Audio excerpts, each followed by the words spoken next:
Senior Citizens Tips, time for information and public service. Alamin paano aktibong makalalahok ang nakatatanda sa mga gawain sa komunidad at bakit mahalagang sila ay naisasama at nakukonsulta sa pagpaplano ng mga gawain na may kinalaman sa kanilang sektor. Pakinggan natin ang mga karanasan, kwento, hinaing at kanilang opinyon sa iba't ibang polisiya at programa ng gobyerno para sa nakatatandang Pilipino. Makibahagi sa talakayan, makiisa sa pagpapalawak ng kaalaman at kamalayan ng bawat isa sa mga usapin tungkol sa nakatatanda. Senior Citizens Tips, mapapanood tuwing Huwebes sa ganap na 2:30 hanggang 4 ng hapon sa Facebook page ng Coalition of Services of the Elderly o COSE. Ang talakayang ito ay inihahatid sa atin ng COSE sa pakikipagtulungan sa Miserior, isang German Catholic Bishops Organization for Development Cooperation. At ngayon, narito na ang bagong episode ng Senior Citizens Tips.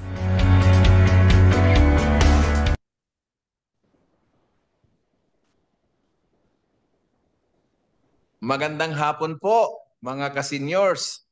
Naririto na naman po tayong muli sa ating lingguhang programang Senior Citizens Time for Information and Public Service. Para sa kaalaman po ng ating mga dati ng tagapakinig na ngayon lang nila nalaman, ang ating programa po na dating ginagawa tuwing Lunes ay inilipat na po natin tuwing Huwebes, the same time slot.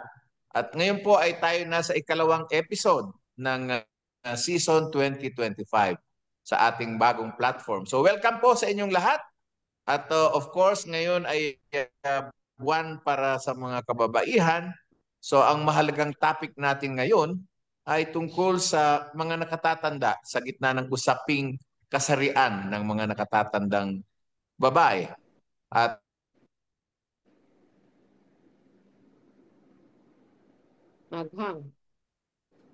kilusang kababaihan sa Pilipinas. Siya po ang mentor ko nung ako po ay unang umaten ng tinatawag nilang Gender Sensitivity Seminar for Men. Yan, produkto po ako ng GSSM program.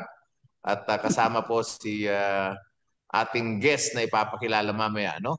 So bago tayo magpatuloy ay binibigyan ko ng pagkakataon si Nanay Salve, ang aking katandem, na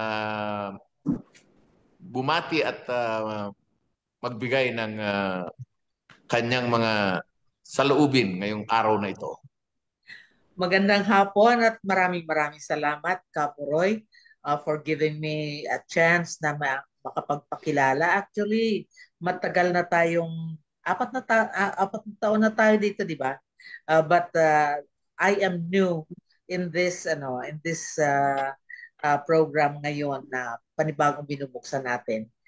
This is the second airing day, pero pang-una ko kasi absent ako nung first time. So, pasensya na po. But we are very lucky today na ang ating pag-uusapan po ay isang napakahalagang paksa. I mean, sa buong mundo, sobrang kalahati ng mga tao, ng populasyon ay mga kababaihan. So, mahalagang pag-usapan natin ano ang papel ng mga kababaihan sa ating lipunan.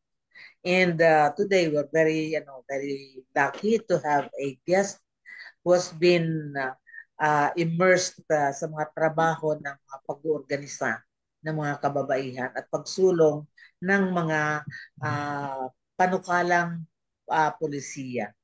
Balik sa iyo, Ka-Flor. Ay, yes, ayokong pasensya na. Nakakalimutan ko. Iniimbitahan natin, inaanyayahan natin ang lahat ng mga tagapakinig natin. Ayain din po ninyo ang inyong mga kapitbahay na makipanood at makipakinig sa ating programa ngayong hapon. Back to you, Kapo Roy.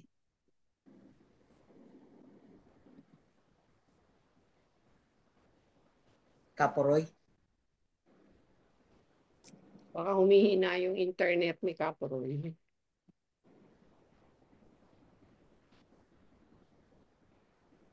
O baka ako ang hindi narinig, Kapo Roy.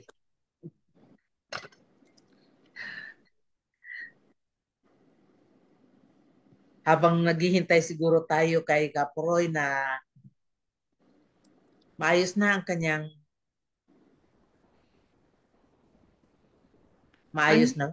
Unmute. Please unmute. Paumanhin po, parang medyo nagkaroon tayo ng technical problem sa internet. Okay, yes. But we're okay now. Andiyan ka na. Yes, Nanay Salve, go ahead. Yes, I was saying, nasa buwan tayo na sineselebrate ang buwan ng mga kababaihan. So, magandang pag-usapan ito ngayong hapon. And so we're giving you the chance, ikaw na who belongs to the male gender, how do you view the women? But of course, mamaya, isa din yan sa pakikipag-deliberate at pakikipag-debate mo kay Ma'am Georgette sa ating bisita. Back to you. So, pwede bang ikaw magpakilala sa ating panauhing pandangal, Nanay Salve? Yes, actually hindi ko siya kulang ang aking kaalaman tungkol sa kanya at kulang ang ating panahon siguro kung buong-buong ipakikilala natin si Ma'am Georgette Hongkulada. Actually, ang pagkakaalam ko sa kanya ay she spent most of her life sa pakikibaka tungkol sa mga kababaihan, pagsulong ng mga pagsasabatas para magkaroon ng reforma sa mga pulisiya ng ating lipunan, pagtanaw sa mga kababaihan at pagbibigay ng pagkakataon to assert ourselves as women and as equals to the men. Right now ay wala dito si Ma'am Georgette, pero nasa ibang bansa siya, but she opted to join us. Maswerte nga tayo dahil ibabahagi niya sa atin ang kanyang karanasan. Ma'am Georgette, please introduce yourself. Yeah. Dagdag mo doon sa atin. Okay. Okay. Magandang araw at talagang certified senior ako. Kanina nagkaalaman kami ni Nanay Salve. 2 years lang ang laman niya sa akin. 80 na siya at ako ay 78, no?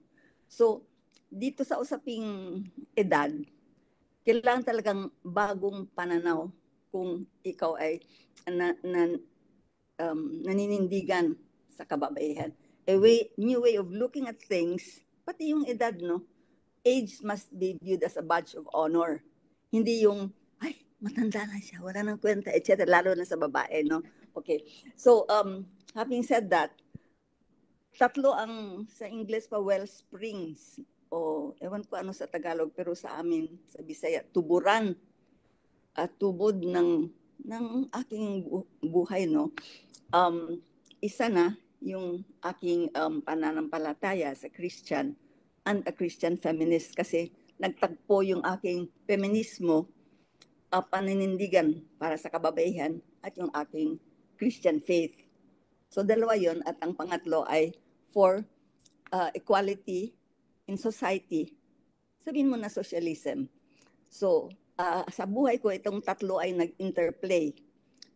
Way back in the 70s and the 80s, nasa union education organizing ako. Mga plantasyon sa Mindanao, fishing canneries, mga ganyan, mga pantalan workers. Fast forward to 80s, 90s, turn of the century, sa women's movement naman dito sa Manila, yung pakikibaka para sa mga landmark bills, no, para kilalanin na halimbawa yung rape is not a crime against chastity, yung reputasyon mo, kundi actual crime against women, against persons. Yung anti-rape law, pagkilala na yung violence, domestic violence ay isang krimen just because asawa mo does not legalize it. So yung anti-domestic violence law at saka yung anti-sexual harassment law, talagang years of struggle ng kababaihan, lobbying, rallies, etc. And then all throughout this, yung aking pananampalataya sa being a Christian. At itong huling mga taon, yung struggle ko doon sa aming sariling church, pero ibang usapin yun na medyo mabigat. So yun ang in short summary ng buhay ko. At yung Yan. base organization ko yung Pilipina pala, no? Yan. Pilipina. Si Ma'am Georgette po ay dating chair ng Filipina. At siya po ay nakilala ko sa labor movement actually noong kami ay nagpapanday ng mga training modules tungkol sa mga karapatan ng mga manggagawa. At ang isa sa mga pinaka-importanting issue dito ay yung mga karapatan ng mga kababaihan, no? So siya po ang isa sa mga main authors ng gender awareness seminars and trainings na pinapatakbo ng maraming grupo sa labor sector. At doon ko nga po siya na nakaharap nung ako'y isa sa mga mapalad na maagang natuto tungkol sa usapin ng gender sensitivity for men. Yan. So, siguro Nanay Salve, ikaw maunang magtatanong. Yes, ang unang itatanong ko kay Ma'am Georgette kasi mahabang panahon na ang ginugol niya para sa pagsusulong ng mga pagbabago para sa mga kababaihan na mga Pilipino. Ngayon po sa panahong ito, kumusta na ang kalagayan ng kababaihang Pilipino? Has there been a dent na nagawa ng mga efforts ninyo? Kasi balita ko, matindi ang ginawa ninyong pakikibaka noong mga panahon na yun. Ganito, no? Una, totoo na talagang kahirap-hirap yung pakikibakan, struggle upang makamit yung tawag natin legislative landmarks, no? May depensa, may legal protection tayo sa rape, sexual harassment, domestic violence, etc. Pero alam din natin na yung letter of the law nandyan na, nahuhuli yung pag-implement. At itong gap na ito ay lumalaki dahil yung dating kultura talagang centuries, 100 taon na napako sa ating isip, sa ating siguro sa DNA ng kalalakihan, ewan ko ba, na ang hirap baguhin at catch up siya sa pagbabago sa batas at sa pagbabago sa kababaihan, no? Kasi more and more women nabubuksan ang isip at ang inaasahan natin na yung kalalakihan ay sasabay, no? Kasi mahirap naman advance siya ng babae, sila lalaki ay naiiwanan and there will be many heartbreaks, no? Kasi magbe-break yung marriages, yung mga relationships unless willing ang babae na pa rin siya under the sa lalaki. So anyway, ngayon ang tanong, kumusta ba ngayon? Sad to say na eto kami decades ago, itim pa yung book namin, ngayon makita niyo puting-puti na at parang umikot lang, nag-round lang na ang babae ay talagang dehado pa rin. I mean, tingnan mong nangyari kay Leila de Lima, 7 years sa preso for charges na false pala. Lahat sinungaling just because nanindigan siya against a powerful president. Ganun, no? So, ang tanong mo sa sarili mo, ganito ba? Uulitin naman natin yung ating mga pakikibaka na uuga-uga na tayo, tanda na tayo, o hindi na malakas. Pero at the same time, I think, andyan ang challenge, no? Isinimulan natin, ipatuloy pa rin natin for the sake of, not necessarily sa atin, kundi sa ating anak at sa mga darating, the next generations. And therefore, at the same time, hindi naman zero. I think may mga gains sa pagbubukas ng isip ng lalo na younger generation of women. At binanggit ko kanina, yung pagbabago should be fundamental sa pananaw natin, how we see things, sa pagsalita natin, vocabulary, na hindi natin in-exclude ang babae kasi sa mankind, wala nang babae. Policeman, wala nang babae. Marami namang pulis na babae na, no? ganyan. So how we read, how we speak, how we write, babaguhin yan para dyan mag-root, ano ba ito? Sorry, hindi ako Tagalog. Mag-ugat. Mag-ugat. Dyan mag-ugat yung pagbabago. Dahil kung external lang, mababaw, madaling mawala. No? It has to be very fundamental sa pinaka-core ng being mo. When you speak, when you look at something, when you interpret something, when you write something, andyan yung pagbabago. And I think we are producing young girls na ganito, hinay-hinay, unti-unti ganito. And hopefully young boys din kasi mahirap naman kung mga babae na pag nagbaho at yung mga lalaki hindi naiwanan. Anong klaseng lipunan ito, di ba? Ma'am, dahil sa inyong pagpupursige, nagkaroon tayo ng mga malalaking landmark legislations, yung WOWSI at saka yung anti-harassment ba yun? Sexual harassment. Yes, anti-sexual harassment. But tingin ninyo ay okay na ho ba yun na meron tayong mga batas? Don't you ever get frustrated sa mga kakulangan ng, kumbaga ay kulang pa ang pagtanggap ng ating lipunan sa mga batas na yun sa implementasyon? Yun na nga ang nakakaiyak, ano? Nandiyan na sa batas, pero that's just the beginning. And madalas, mismo yung mga nasa panunungkulan, ang siyang bulag o nagbubulag. I mean, tanungin mo sarili mo, paano nangyari isang Secretary of Justice, isang Senator, kinulong on false charges at 7 taon higit nandun sa kulungan. Babae yun.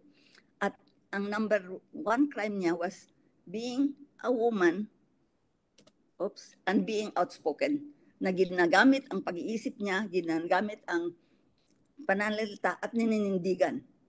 Kung lalaki pa yun, I don't think, siguro mapreso man yun 1 year lang, pero babae siya at nagsasalita.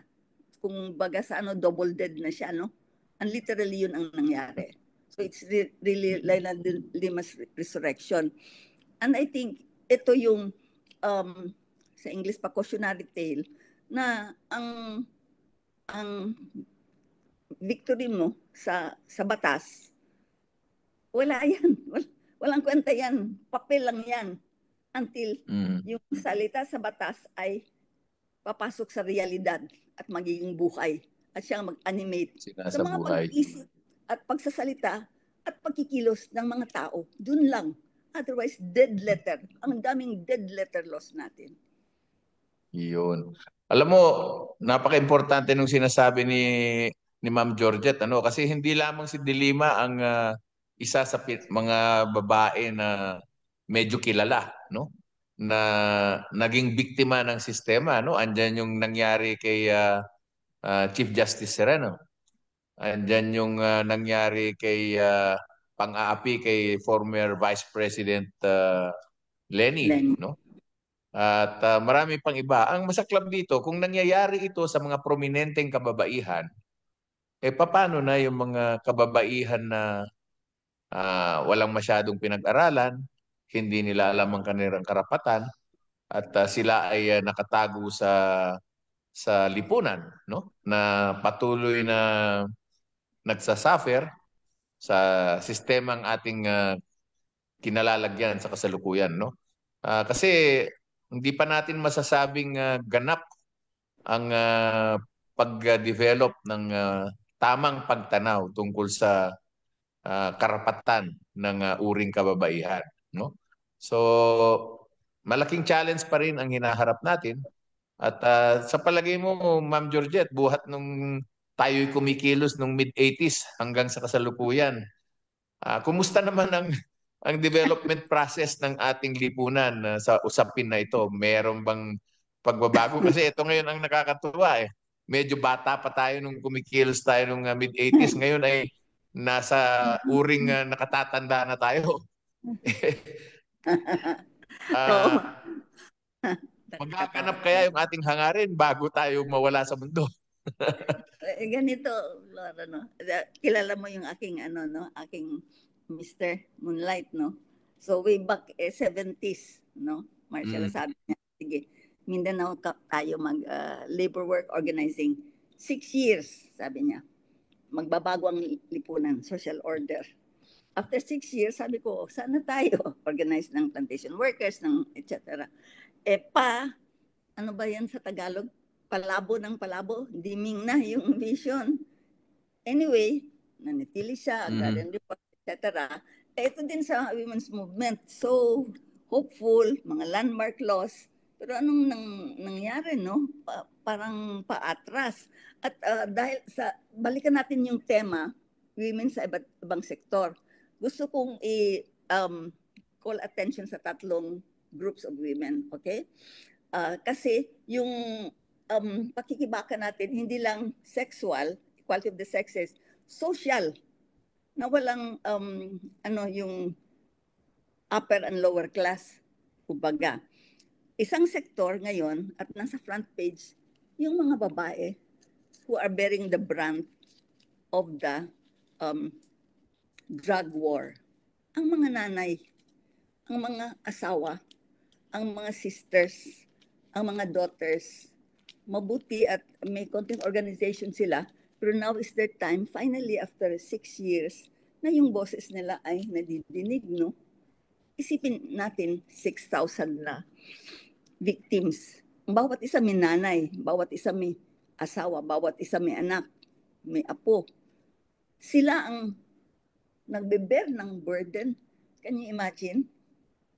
Can you imagine? So, yun, not to forget na yung pakikibaka for sexual equality, gender equality, ay nag-i-intersect sa pakikibaka for social classes na wala masyadong mga api. Pangalawang grupo ay yung ito na nga, ito, seniors, kami, no? Tayo. Okay? Dahil sa patriarchal o bias sa lalaki ba na pananaw, iba eh. Ang lalaki, pag tumanda at lalo na kung may posisyon, lalo na kung may yaman, etc., nag-a-appreciate yung value. Pero ang babae, sinusukat sa ganda at sa edad. Paano yun? So, balik kami ni Nanay Salve, the more na paano, hanggang zero value na kami. Bakit ganon ang double standard, no? Mahigpit, malupit para sa babaeng Ang aming ay dapat, gaya ng lalaki, ang pananaw sa babae, parang yung wine ba, bino, na the longer ang bino, the more mas masarap at mas valuable. At dapat ganun. Dahil ang age gives us wisdom, maraming leksyon, maraming na may share natin. At kailangan talagang baliktarin yung pananaw na, huy, tingnan mo ang TV natin, ang mass media. Bata ka, sexy ka, ganun lang. Kung medyo laos ka na konti, wala na, no? Old age rule. Dapat mabago yun. Talagang thoroughgoing change in how we look at things and how we understand things and how we say things and how we think, no? So, ang palagay ko, totoo na umatras ng husto, pero may mga small gains na with that, makakabigay sa atin ng pag-asa. Last point, yung women with disability, yun pa ang isang sector ng lipunan na wala, invisible, parang walang kwenta. Kasi noon sa mga gender maraming kwento na lumabas, halimbawa sa yung yung PP, deaf mute women. So hinire sila to count money, no? Sa anong bank yun. Pero may sexual harassment, if not abuse na nangyari. Pero dahil hindi sila makasalita, hindi makaano, naging silent. So mga things na ganon, na there should be a way na natin, women sa iba't ibang sektor.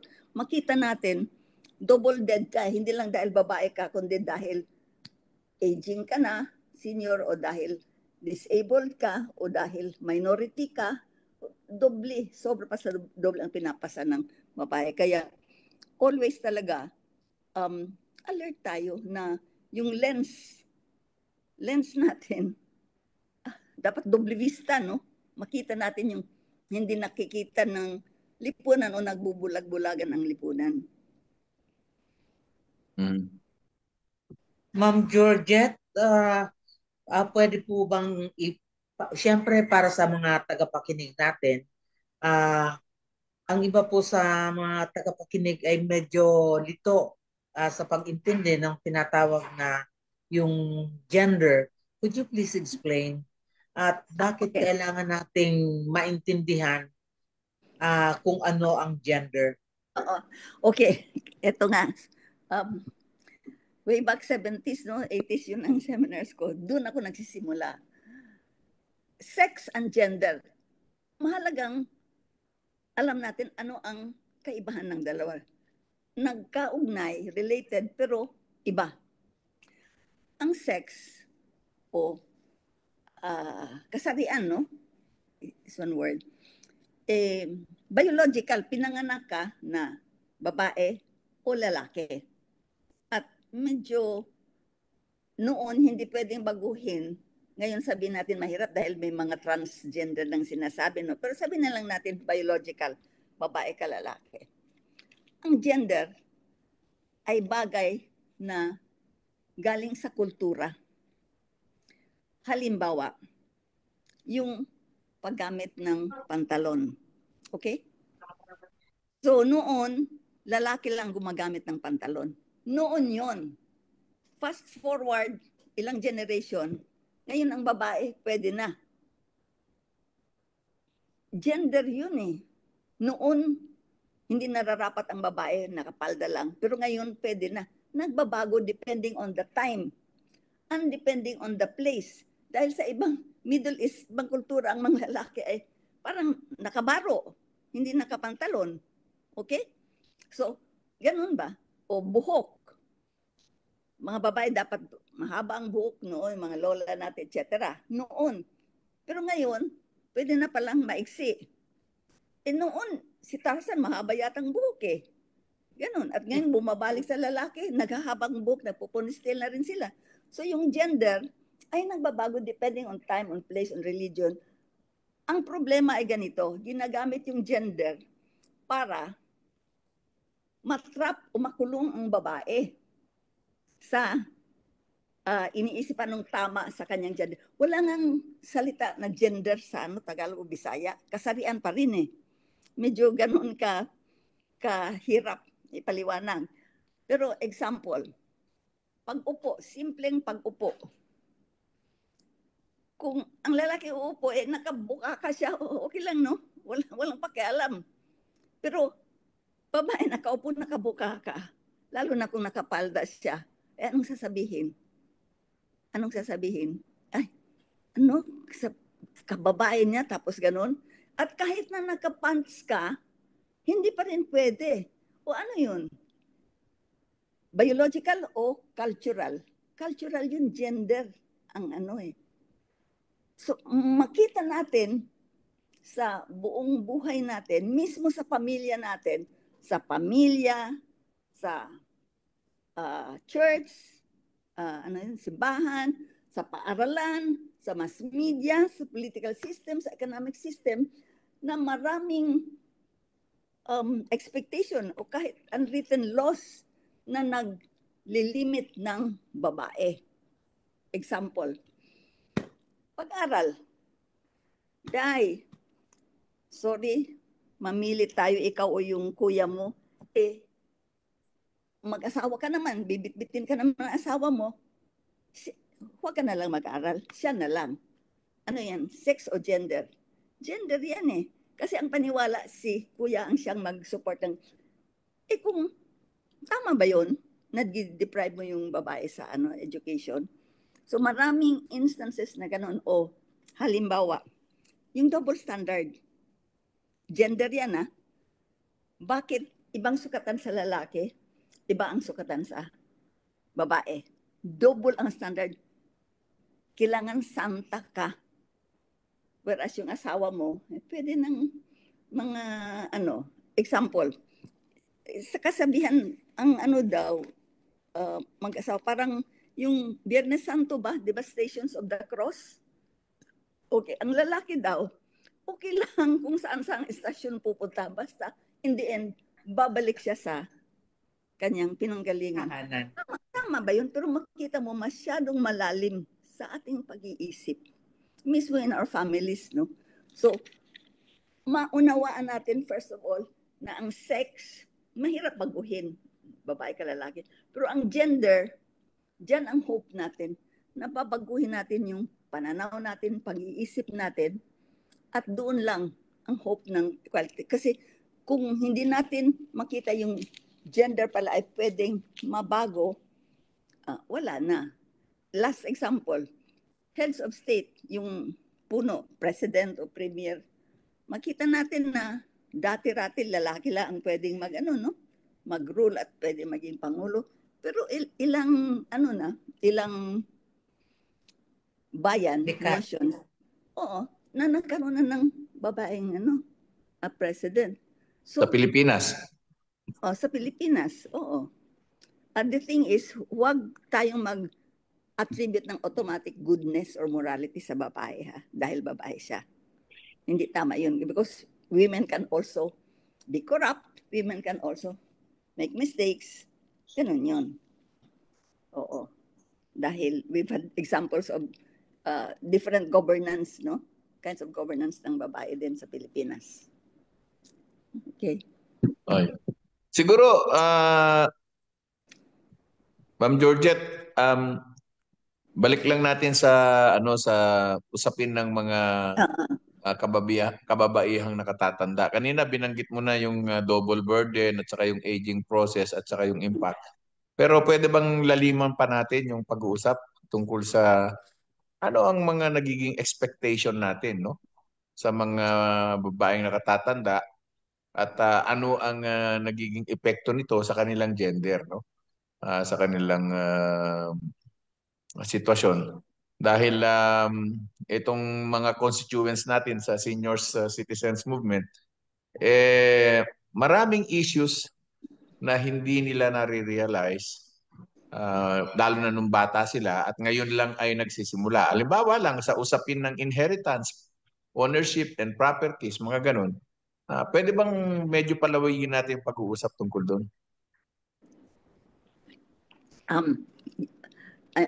Doon sa inheritance, sorry, hindi ako updated diyan, no? Hindi yung asawa ko abogado. Kaya baka mas may expertise ka doon, Floro. Pero the thing is, dapat may equal property rights, no? But the fact is, kahit na ba nakasaad yun sa batas, ang kultura nga nahuhuli sa sa batas, inapabor yung firstborn, yung male, ganun, no? So,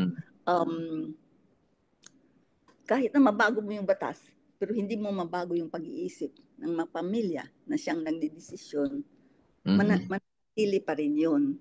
Mananatili pa rin yun. Oo. So, I think malaking bagay dito ang consciousness raising na hindi ko alam if it's too late or not, pero senior citizens, mas may free time na sila, no? May time mag-meeting. At kasi doon sa Zamboanga, doon kasi ako based, minsan tiningnan yung God budget saan pumupunta. For the information ng lahat, ang God budget ay isang batas na nagsasaad na at least 5% ng budget ng lahat ng government units, munisipyo, barangay, siyudad, etc. o agencies ay mapupunta sa gender and development. Ibig sabihin, mga proyekto, programa na binabago yung situation ng Women for the Better. Pwede itong education, pwede itong concrete program na skills training, pwede whatever. At anyway, doon sa isang barangay sa Zamboanga, yung activity ay meeting ng senior citizens, no? Pero sabi ko, tingnan natin sinong dumadalo. Ang karamihan lalaki. Doon na mismo sa kailangan bilangin natin yung babae. Sa English pa, in order to make women count, we must count women. So, kung ang God budget ay pumupunta sa education sessions ng senior citizen, tiyakin mo na hindi ang karamihan lalaki, tiyakin natin na may babae din. So ganun ang pagbibilang natin talagang sa lahat ng bagay. Ito pa, no? Kasi yung God budget, pwede yan ma-access sana ng ng women senior citizens kung organize sila. Isang tawag kong kalokohan ba? Yung pag-i-interpret ng God budget. Ganito ang sabi nila. Nagtayo ng toilet sa city dahil 40% na gumagamit ng toilet babae, 40% ng ginasto ng doon ay charge sa God. Hindi tama yun eh. Di ba talagang may toilet naman eh. Kasi kinakain yung God budget sa mga activities na divert, no? Kasi we're talking about anong pwedeng magawa, no, for senior citizens, lalo ng mga babae. Nakikita ko sa mga parks, may early morning exercise, mga ganyan. Pero it could even be more, no, in terms of education sessions, discussion. Sabi nga ni Floro na maraming bagay na hindi na-realize nung bata pa sila, ngayon lang. So let's do it now na may energy at may ang interest ang seniors, no? Kasi darating sa punto na madimensya tayo, medyo mahirap na yon. So, I think kailangan mapasok ang usapin dito sa God budget. Ano na bang nangyayari sa God budget? Which really pupunta sa activities, programs, projects for the benefit of women and to change their lives for the better. Hindi lang yung bagong uniform, hindi lang yung para mag-trip sa Boracay or sa Hong Kong or something. Masyadong mini-misuse at ina-abuse yung God budget. Yun ang totoo.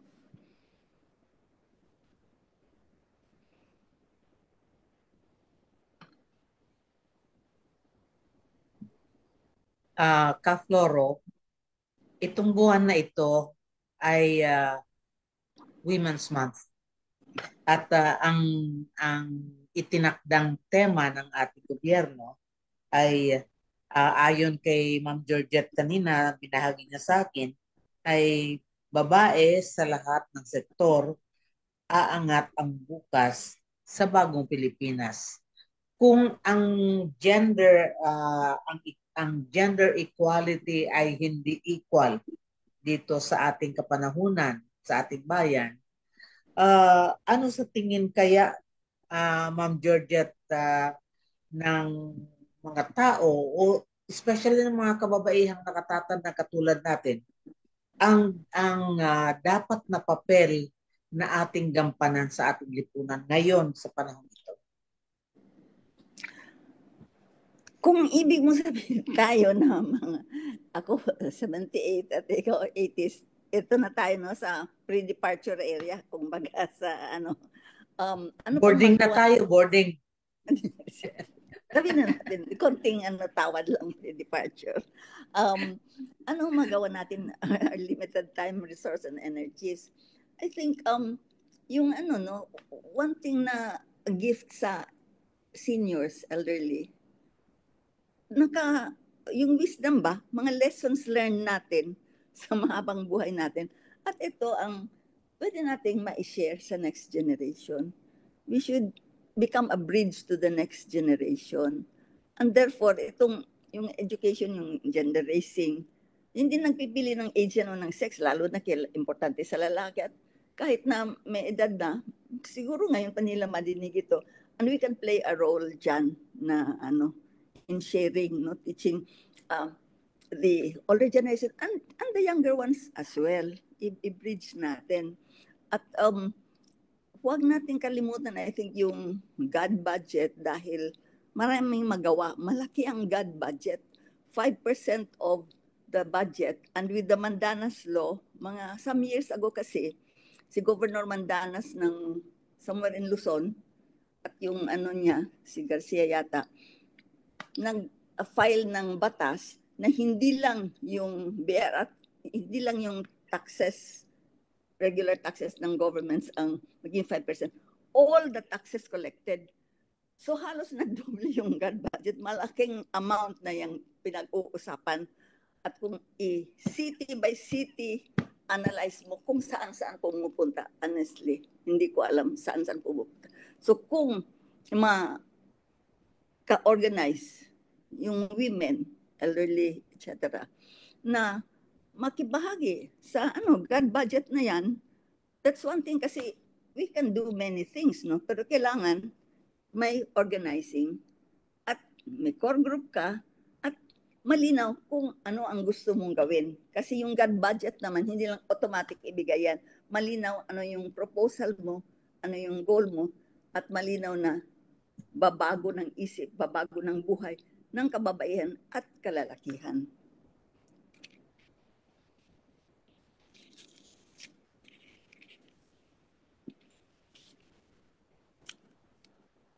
Sa inyo po ba mga naging karanasan dito sa Pilipinas at sa ibang bansa sa inyong pag-oorganisa ng mga kababaihan? Kumusta naman ang pagtanggap ng mga kababaihang kasama sa grupong inyong isinusulong na magkaroon ng pag-unlad? Tanggap ba nila yung pagbabago sa magiging papel nila? Yung experience ko limited lang sa dito, no, sa Pilipina, yung women's group ko. At generally hindi kami malaki, pero generally sama-sama yung pag-iisip namin at yung nilalayo namin na mai-share ito sa next generation. Balikan ko, may experience din ako noon sa trade union, no, sa labor union members na majority lalaki. So nagge-gender sensitivity kami at at the end of the 3 days, tanong namin, ano yung pinakamahalagang nakuha mo, napulot mo? Ano yung pinakamahirap tanggapin? So madalas ang lumalabas, ano pala, na equal pala ang babae at lalaki is something news to them. So makita mo, gaano kalalim ang ng kultura na ang lalaki ang naghaharing uri at ang babae. Grabe talaga. Right now in this day and age, no? So you start there. Ganun. Sa abakada, no? Wala pa tayo sa XYZ. Ako, Nanay Salve, meron akong Sige. Nanay Salve, naririnig niyo ba ako? Oo, naririnig kita. Ayan. Pamanhin mga kasama kasi medyo unstable yung internet ko dito sa Baguio. Pero gusto ko lang i-share yung mga recent developments lalo na sa labor movement, no? Yung gender sensitivity ng mga maraming organization sa labor sector ay napakataas na. Actually, yung kanilang quota system na kung saan ay ine-ensure na merong women representation sa leadership at saka sa lahat ng levels ng organization, lahat ng mga committee. Ang benchmark nila ay ang lowest ngayon ay 30%, no? At may mga organisasyon ay nasa 40% na. At marami na ang nagsimula doon sa tinatawag na parity representation, 50-50, no? And it is even now possible if the sector is comprising of more women, that it should be more than 50 ang kanilang representation. So this is embedded in their policies, including in the process of collective bargaining negotiations. It is now mandatory in many unions and many international labor organizations to have women representation in the collective negotiation team, no? Na nakikipag-negotiate para yung mga gender demands, yung mga gender issues sa workplace at saka sa society ay nabibigyan ng tamang atensyon. At sa national level ay nakikipag-participate sila sa mga social dialogues, lalong-lalo sa mga tripartite bodies, laging sinisiguro na may women representation. At karamihan ng mga labor organizations, local, international, laging merong vice president na isang babae, no? At yan ay inallocate talaga nila on top of making sure that there are many women leaders to be elected in the grassroots level, in the mid-level trade unions, at saka including sa... So as of now, may mga international federations na babae yung no? At rin na ang leader nila ay babae. Itong UNI, no? Global Union for Office Workers, the retail industries, ang global. So, national level, it has gone a long way. The Philippines are able to follow. I agree with you, Ka-Floro, na nagkakaroon ng dahan-dahan at konti-konting pagbabago in terms of yung pagtanaw, hindi lamang ng mga mismong labor force, mga kababaihan, mga kalalakihan, kundi maging ng mismong mga employers. I think slowly they're opening up to the idea of employing women kahit na ang pag-employ ng mga kababaihan, pag-employo sa kanila sa trabaho ay nagiging karagdagang financial na burden doon sa business owners dahil doon sa pagbibigay ng benepisyo for maternity and other benefits na kaugnay ng gender nila. In fact, naalala ko din kahit nung 1987 kasi I dabbled also in organizing trade unions ng mga public school teachers. Nag-organize ako ng public school teachers union doon sa Bicol in 1987. In fact, I represented them may mga kasama akong mga officials na nag-attend ng isang komperensya ng mga public school teachers ng Philippines and Hong Kong. Nakita ko na ganoon din nagkakaroon ng pagbabalanse. Dumadami na rin ang leadership, ang nasa leadership. Hindi lamang yung workforce, kundi maging yung nasa leadership ng union ay dumadami yung mga kababaihan. So I think much as we do experience yung pinag-uusapan namin kanina ni Ma'am Georgette na do we ever get frustrated na it's been taking very long for yung ating mga landmark legislations to be fully implemented and accepted by yung ating lipunan. But it really takes time, pero I think unti-unti uugat ito, mabubuhay yung itinanim na mga konsepto tungkol sa gender equality. Kaya lang at my age, I am now 80. I don't know if there is still much I can do about it. Yeah, Ma'am Georgette. Ikabit ko lang yun, no? Salamat, Floro, sa pag-update doon sa konting pag-aangat na ng Pasensya na, paglalaki. mahina ang internet ko eh. But Okay. I hope you were able to get what I was Um, saying. Yes. So umaangat na yung pakikipaglahok ng kababaihan, lalo na sa leadership ng unions, no? That's one thing. Pero alam nyo, hindi ito magiging talagang makabuluhan kung hindi makuha natin yung child care issue. Dahil a woman at the prime of her life, 20s, 30s, 40s, her prime working years are also her prime childbearing years. Hindi teenager, hindi matanda kasi wala na. Kundi yan, 20s, 30s, 40s.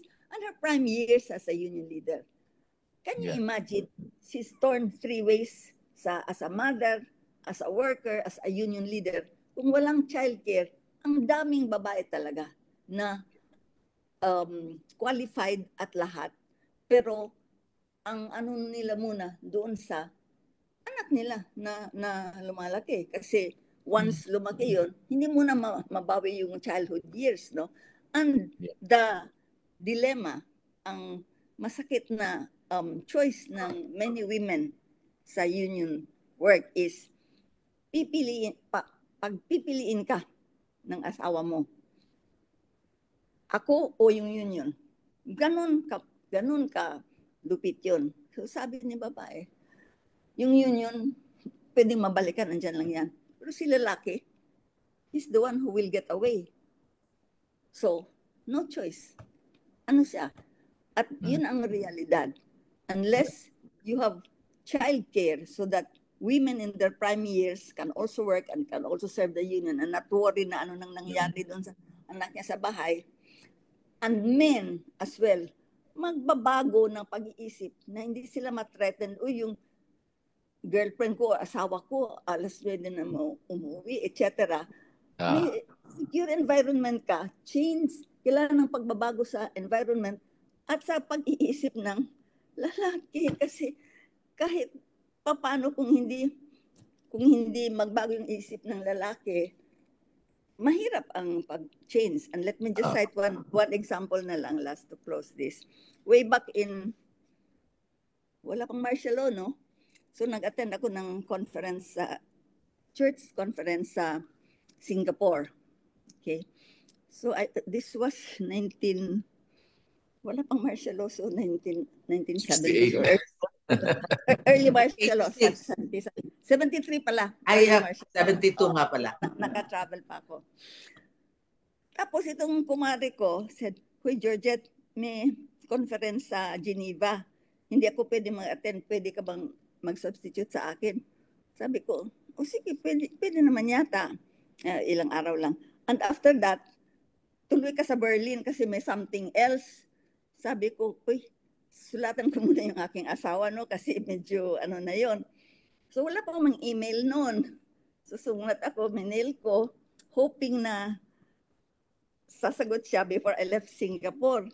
Umalis lang Singapore for Geneva. Wala pang sagot. So sabi ko, ayaw niya siguro. So after Geneva, inano ko na yung Berlin, dinap ko na.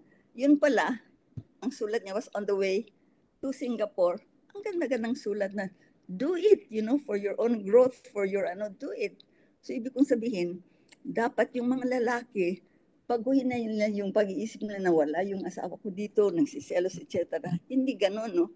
Kasi I would not have become this kind of a person kung ibang taong lalaki ang napangasawa ko, na insecure, na seloso, na ganito, na ganyan, no?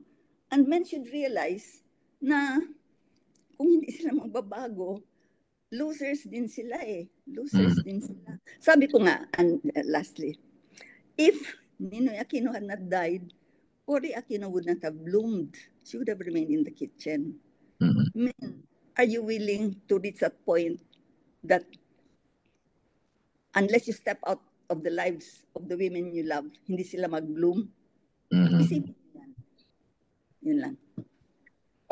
Nanay Salve, Georgette, gusto ko lang magdagdag, no?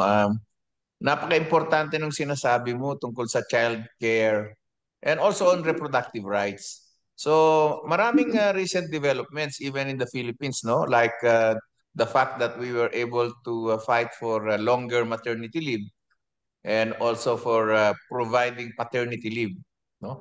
Ang studies ngayon at saka observations ngayon, lalo na sa Europe, no? For example, in the Scandinavian countries, the maternity leave is 1 year. And Wow. and the husband can share. And the husband can share the paternity leave, no? And in many parts of Asia, we also now have paternity leave. And in many countries in Asia now, pase na yung 60 days, no? Ang minimum na ngayon ay 4 months, 3 months, no? Dito sa Pilipinas, 105 days na yata, no? Ang naging discovery ng maraming kalalakihan kasi nga they are forced to take paternity leave, na discover nila na masarap pala ang child rearing. At ngayon ay gusto nilang, yung mga ibang kalalakihan, gusto nilang mas humaba yung oras nila na magkaroon sila ng paid leave na mag-alaga sa mga anak nila. So little by little, nadidiscover ng maraming lalaki na they are actually missing a lot in their participation in child rearing. So ito ay nagiging possible sa mga struggles na ginawa. At ngayon ay kasama na yung mga ibang kalalakihan sa struggle ng pagkikipaglaban na etong maternity leave at saka paternity leave ay dapat ng pahabain. And of course, in many welfare societies, yung child rearing ay matagal na nilang na-resolve yan, no? Kaya nga nauso yung mga daycare, nauso yung early kindergarten dahil merong paglalagakan ng mga bata para makapagpatuloy ang pagtatrabaho ng mga kababaihan. At meron akong isang issue na gustong i-raise sa inyo, no, na ito ay siguro dapat magpasalamat ang maraming developed countries at saka mga OFW receiving countries. For example, our neighbors in Hong Kong, Singapore, Taiwan. Without the Filipino domestic workers, their women would not have achieved their level of developments and would not have achieved their dreams in terms of work and lifestyle kung wala yung mga Filipino caregivers and Filipino domestic workers. This should be highlighted in this issue, no? Na tungkol sa karapatan. Ang nagsakripisyo ay karamihan ng mga Pilipina na iniwan yung sarili nilang mga anak para alagaan yung mga anak ng mga dayuhan, para yung ekonomiya ng mga kapitbahay na bansa natin ay lalong lumago at the expense of our own economy. And I hope our leaders should start to think about this because it is counterproductive. We are not actually gaining much from this OFW thing if only they are able to provide the necessary job opportunities for these poor Filipinas, for these poor mothers. Kasi yun nga yung child rearing, at ito kadikit sa usapin ng mga nakatatanda, Georgette, ha? Because the child rearing of Filipino mothers are left to the grandparents, especially the grandmothers. So ngayon yung mga grandmothers, instead of enjoying their retirement, sila pa ang naiiwanan ng mga bata. And in some cases, worse scenarios, yung mga nanay, pinabayaan na yung mga anak. Iniwan na talaga sa mga matatanda at hindi na rin nagpapadala ng pera at nagluko na sa abroad. No? These are not always talked about, but we in the senior citizens movement, we have come to realize this, no? That there are many grandparents, including grandfathers, who are suffering and taking the brunt of rearing the children of overseas Filipino workers. And government should do something about it because no one is talking about this. And that is where the problem of income, regular income for older persons come in. yung hinihingi natin mula sa ating gobyerno na universal social pension ay ganoon kahalaga, simply because most of the older persons, most of the grandfathers, grandmothers na mga left behind here to take care of their apo, and not just to take care physically but also to take care financially of the needs of their apos. Kasi like you said, in many cases, meron, hindi naman natin nila lahat, but in many cases, merong mga OFWs na nakakaligtaan na may responsibilidad sila sa child care, na hindi nila dapat ito iniaasa lamang sa mga magulang. So, this is where government should really siguro think things over para doon sa mga kumukontra at sinasabi nila na ay mga matatanda kasi ang ingay-ingay ninyo kaya tuloy sa inyo napupunta ang lahat ng mga ayuda ng gobyerno, which is not true. Di ba? Iilan lang ang mga benefits na nabibigay sa mga nakatatanda at hindi lang yan para sa lahat ng nakatatanda. Take for instance, yung tinatawag nating discount program. Sino ba ang talagang totoong nagbebenepisyo sa discount? Di ba yung mga may pera? Sila, yung mga may pera lang naman kumakain madalas sa mga restaurants. Mga may pera ang madalas na mag-hotel at mag-motel. Nakakabili ng gamot. Yes, nakakabili ng gamot at mag-eroplano. Di ba? So, sabi nga ng isang singer na popular na wala na sa mundo. Kukontrahin ko niya si Nanay Salvi kasi yung nanay ko niya, lagi niya siyang nasa sine kasi sinabi ko sa do not blame the demise of your industry on older people dahil ang mga nakatatandang mahirap, 4:00 pa lang naglalatag na ng sako para sa kanilang mga panindang kamote.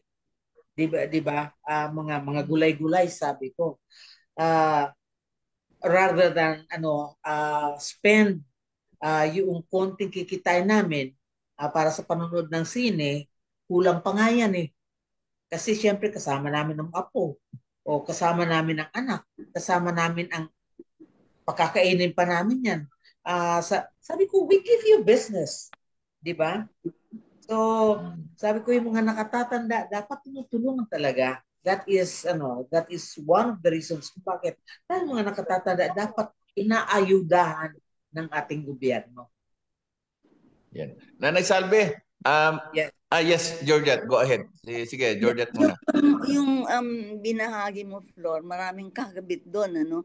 Ang isa is the cost to the country, to the economy, hindi lang brain drain, kasi skilled workers yan. So, mali yung pag-babalance ba ng account ng ating country. Tama yung dapat mag-invest. Maraming consequences yung drain ng Tapos, on the one hand dito, yung cost to families.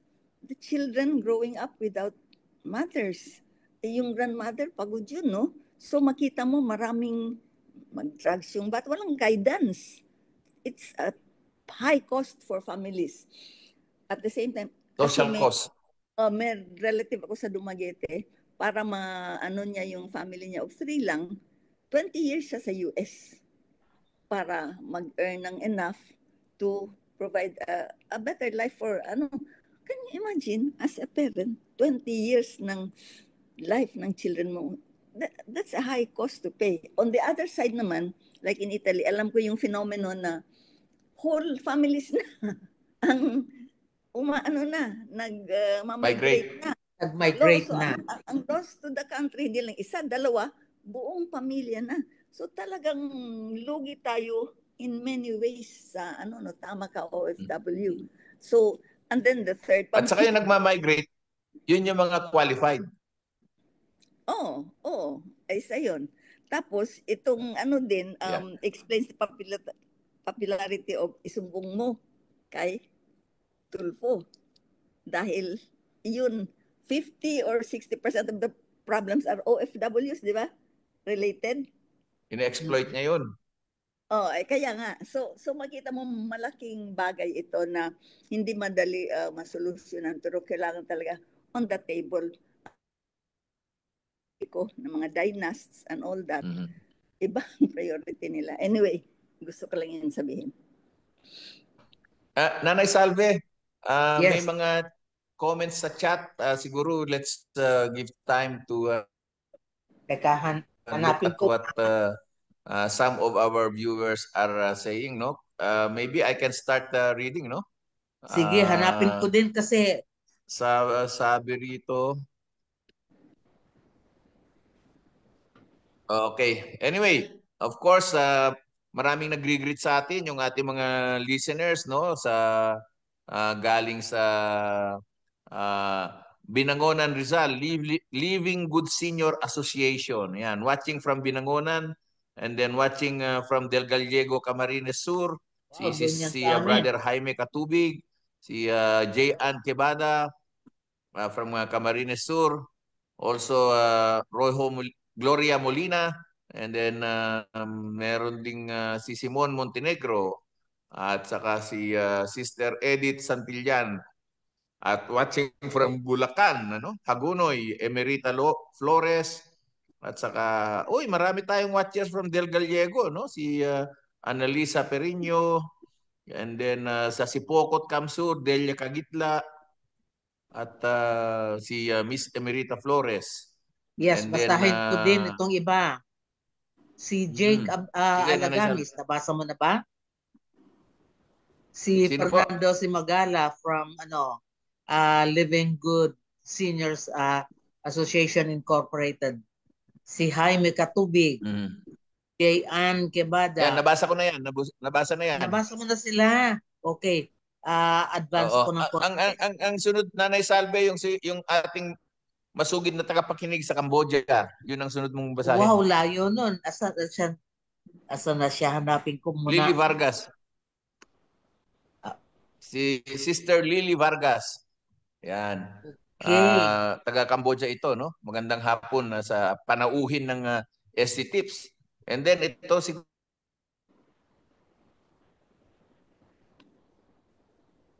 Edith Santillan. Edith Santillan Hayin, sabi taga Del Gallego. Who's listening while driving?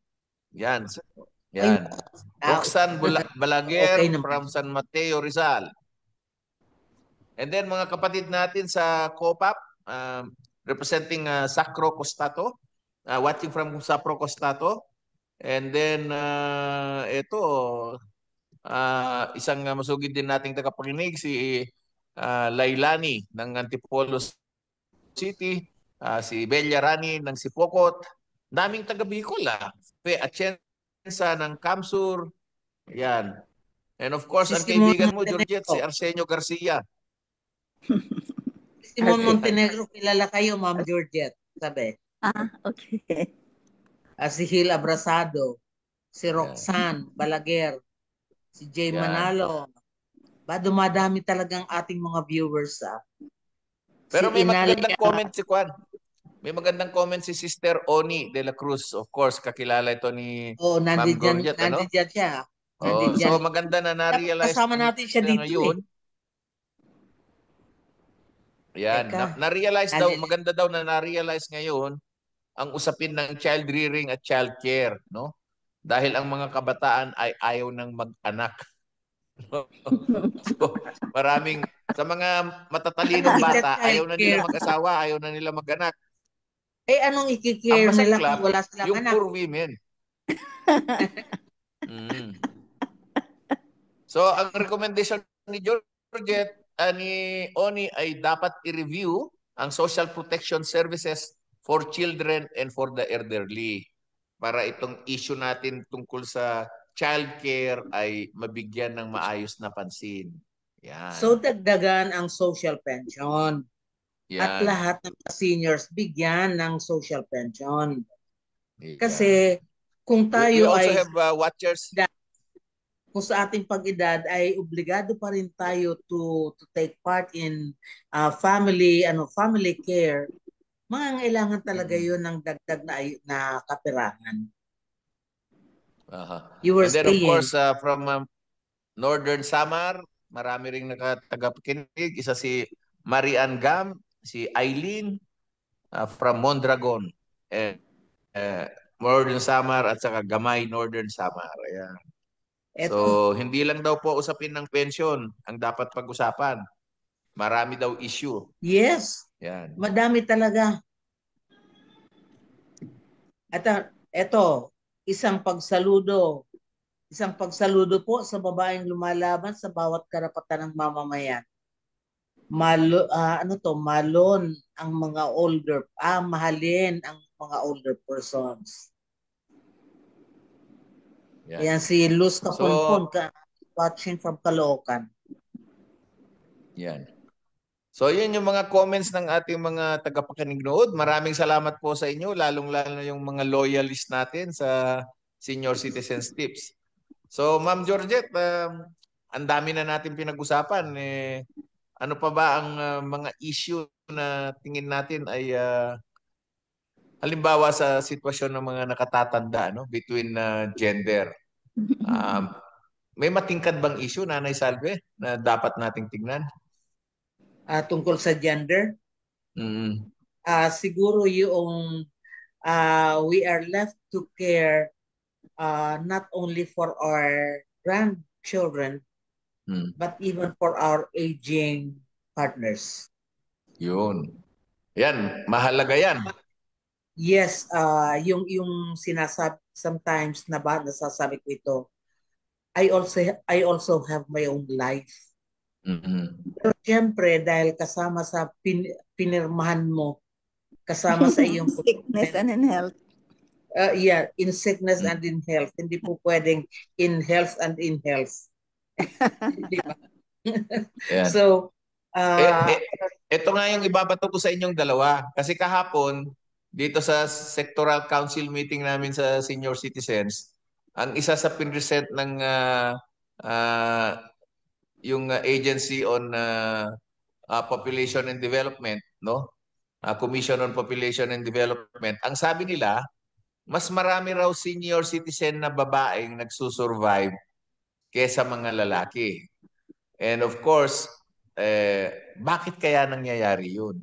At anong tingin yung dahilan kung bakit mas maraming senior citizens na babae na nagsusurvive, and in relation to that, mas marami raw senior citizens na lalaki ang maraming sakit. No? So, anong masasabi nyo dun? ako muna, bago yung ating guest, para sa akin siguro, as the woman in the partnership, my prayer actually is mas mahuli ako kaysa sa kanya. Kasi pag nauna siya, pag nauna ako at mahuhuli siya, lalo siyang kawawa. Ay lalo siyang aapihin ng sino mang papatol sa tanda-tanda na kung hindi may di ba? So, mas lalo siyang kawawa kapag ako ang nauna. So, I think precisely yung sinasabi mong bakit most of the women they live longer lives. Mas longer kaysa I think isa yun. Gusto kong isipin na siguro isa kasi sa behind our minds na kasama sa pinirmahan. Hindi man natin nabasa siguro fine print masyado. Pero ngayon ko lang nare-realize na this must have been one of the things I signed for. At si Georgette. Para maraming gustong sabihin si Georgette eh. Balikan kayong sa child rearing ba? Ito yung isang founder ng Pilipinas, si Ging Deles, no? Pinpoint out niya talaga na yung sa child rearing natin, ang mali ay kinakadol natin yung boy children, in-spoil. Whereas yung girl children, mas magang mag-mature. So yung mga lalaki, mas spoiled, nag-grow up sila, nare-retain yung inner boy nila, inner child. Pag na-budo sila, hindi nila alam ang gagawin nila. Hanap ng another wife. Kasi mahirap silang mabuhay on their own eh. Kasi yung child rearing nila ganun. So makita mo yung connection from beginning to end. Whereas ang babae, mabiyuda, bihira lang yung nagre-remarry, di ba? Kahit sabihin mo na old, etc. So, yun yung isang makikita mo na sa child rearing, nagko-connect sa old age na may kailang pagbabago. Another point is yung tanong mo, bakit mas marami sila namamatay na lalaki earlier, etc. Ako, speculation, haka-haka ko lang itanong, pero something to do with sa emotions ba? Yung mga lalaki, strong kasi, I am strong, ganyan. So, hindi pinapalabas yung emotions nila. Paras ang babae, sabihin mo na madaldal, may mga ways na mag-bend, no? Palabas. Anong nangyayari? Naka-heart attack. Diba? Dahil hindi pa ilabas. Umabot sa puntos na, ganun na lang. So I think, kailangan, tingnan uli yung mga lalaki, ngayon lang na they're linking up with their feminine side in child, masarap pala mga child rearing, no? Mas healthier. For so long, ang stereotype na kinakahon natin lalaki, must be strong, must not show weakness, must not cry. Maliit pa yung bata, must not cry. Yung pink na kulay, hindi pang lalaki. Kasi, etc. Weak, yan. All these things, i-add up mo, yun ang mga. So, the poor boy na mas malakas ang feminine side siya, napipilitan, problema yun, no? And the same goes for women. May mga women na talagang tomboy, talagang ikinakahon din. So, dapat i-review natin at natin yung mga child rearing natin para less naman mga lalaki mamamatay sa heart attack, ganyan. Palagay ko. Yung si Sister Oni si Sister Oni, ang sabi niya ay mas nakakapag-express daw kasi ang mga babae ng kanilang emotion at ang sense of accomplishment nila lalong-lalo na sa mga gawaing bahay. At yung mga lalaki daw ay sobrang maraming bisyo. Pero nagbabago na ngayon, maraming babae na rin na maraming bisyo ha. Sobrang pagti-TikTok, sobrang pag-shopping sa online. At saka may mga nagiinom na babae ngayon. Mas malakas pa uminom sa akin. Ako tubig lang eh.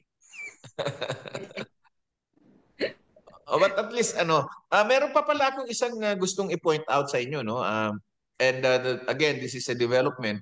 In many cooperation programs, in many aid programs, in many official development assistance program, at including loan agreements sa international multilateral and bilateral arrangements, inire-require na nila ngayon ang magkaroon ng mga organisasyon na makikinabang sa mga pag-access ng mga facilities, kinakailangan magkaroon sila ng gender policy.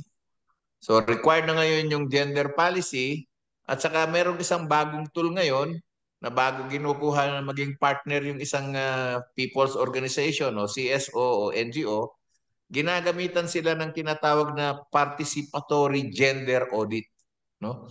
Ako sa trabaho ko ngayon, isa sa mga requirements namin, I work for a development NGO, International Norwegian Development NGO. Isa sa requirement namin ay bukod sa anti-corruption policy and good governance, ay yung kanilang gender policy na dapat laging updated and nire-review namin. And then we conduct what we call participatory gender audit. So, ini-evaluate namin yung gender policy nila, nire-review namin yung leadership and governance nila at saka yung role of women. At hindi lamang puro babae ang in-interview namin dyan, pati mga lalaki, lalo na yung mga male leaders, no? And I think in addition to all these gender awareness and gender sensitivity seminars that we have been doing all those years, marami sa mga partners namin ay nag-move on, no, at nag-grow dito sa issue na to. And I hope dito sa atin sa Pilipinas, ginagawa rin ito ng maraming international development groups na tumutulong sa mga people's organization and CSOs ng Pilipinas.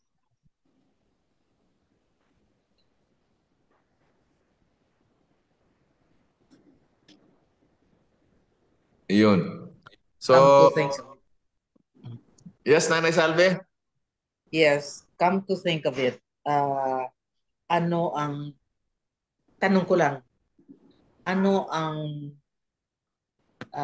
kinabukasan o what is in store for the women senior citizens in this country? Siguro isa sa mga questions na maitatanong natin, not just for kahit na ang pinag-uusapan natin ay women, ganon din, meron tayong nakakalimutan isang sektor, yung LGBTQ. Yeah. They are almost women or some are almost men. So, I mean, kung for the regular genders, yung the women and the men ay merong problema, all the more para doon sa mga hindi patanggap masyado ng ating lipunan. Yeah.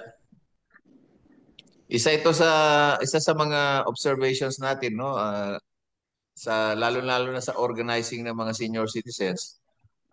Of course, we encounter groups of people in the LGBTQ community, no, at isa nga sa kanilang mga hinaing, no, ay they are the people in the worst case scenario because hindi lamang society ang nagtakwil sa kanila. Pati sariling mga pamilya namin, mga kapatid, mga magulang, ay tinatakwil sila, no? And so, yung kanilang kumbaga support group ay between and among themselves lang, no? And malimit kong maka-encounter yung isang grupong Golden Beckies, no? Yes. Nagtutulungan sila at naghahanap sila ng paraan para mag-survive yung mga kasamahan nila. Kasi ang isa sa malaking issue nila ay hindi lamang employment kundi housing, no?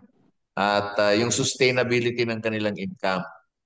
So, yun yung isang bagay na tingin ko dapat din tingnan ng Estado, no? Bukod dun sa home for the aged para sa mga seniors, yan ang usapin ng sinasabi mo, Nanay Salve, no?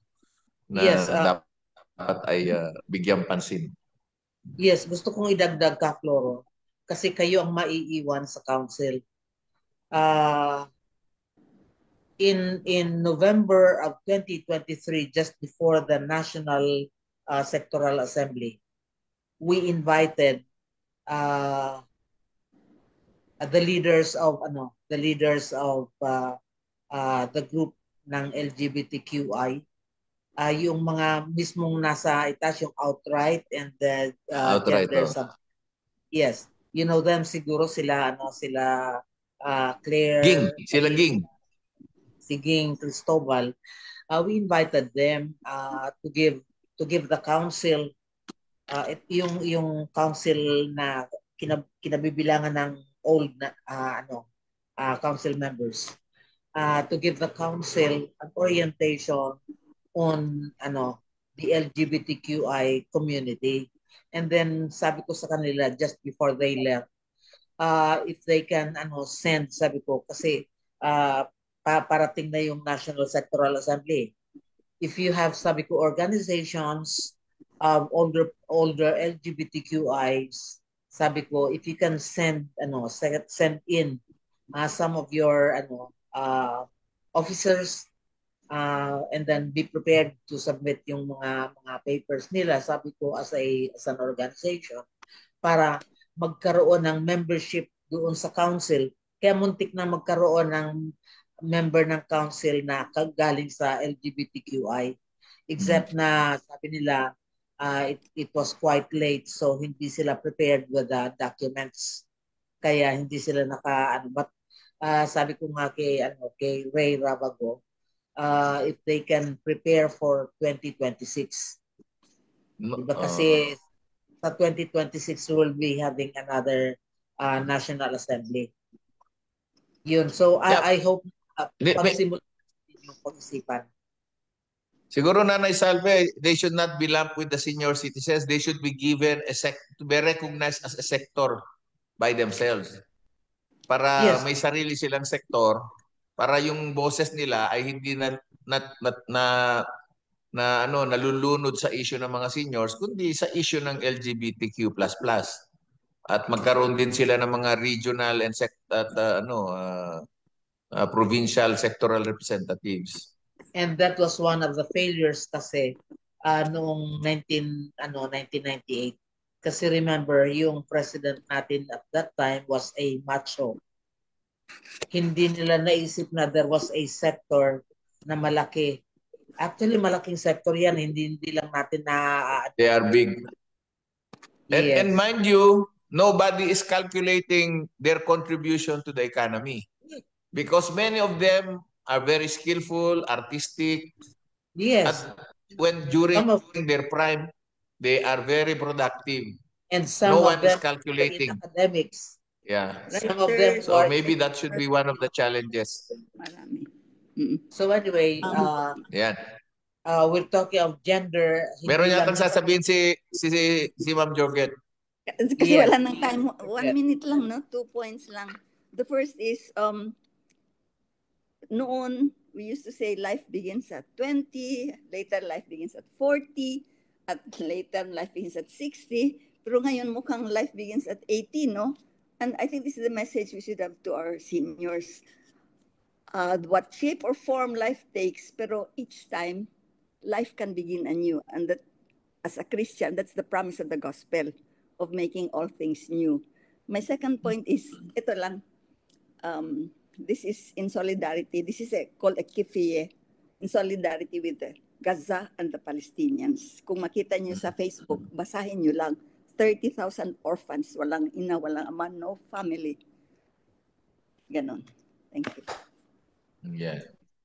Okay, Nanay Salve, I think we have actually exceeded our time. Can we hear some last points or parting words from our guests? Of course, Sister Gorget. Yun na yung salamat sa time na and I'm glad to have joined from far away, pero technology makes things possible. At thank you for being among yung ka-age ko na young at heart, ha? Ayan. Nanay Salve. Yes, gusto kong first pasalamatan yung ating growing audience, growing followers. So maraming salamat. Sana mas dumami pa kayo. But before we leave, gusto ko ring sabihin na our work does not end as we age. Kahit tayo tumatanda na, we find ourselves in another situation that requires us to act and do something. So wag nating iwanan. Yan. For me, una gusto kong pasalamatan si Sister Jorget, no? I'm very, very happy to reconnect with you. She is one of my mentors. Georgette, yan. Isa po siya sa mga mentors ko. Ayan. And of course, to Nanay Salve and sa lahat ng ating mga tagapakinig nood, lalong-lalo ng mga loyal members ng Senior Citizens Tips, no? Na sana ay mag-grow ang ating community.